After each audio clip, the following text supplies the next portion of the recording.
Voici la vidéo du document à savoir numéro 17 sur les solutions solides d'insertion avec pour acronyme SSI.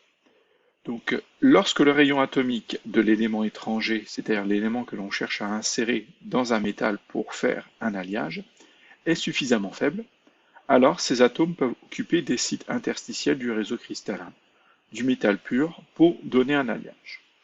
Donc ici, pour l'exemple, on a une maille cubique face centrée, d'atomes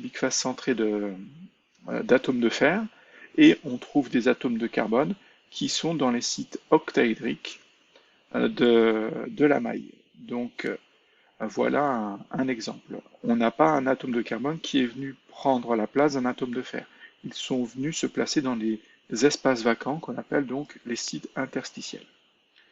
Le rayon des atomes des éléments doit être faible, par exemple les éléments carbone, azote, oxygène, hydrogène et bore, donc ceux qui sont généralement en haut à droite de la classification périodique, même s'il y en a quelques-uns en haut à gauche qui peuvent aussi être insérés. La condition principale d'obtention d'une solution solide d'insertion est que le rayon atomique de l'élément étranger doit être inférieur à la dimension du site interstitiel, octaédrique ou tétraédrique, du réseau cristallin. Quelque chose de logique, c'est, on vous dit simplement ici que le rayon atomique, que l'atome qu'on doit insérer doit être plus petit que l'espace vide.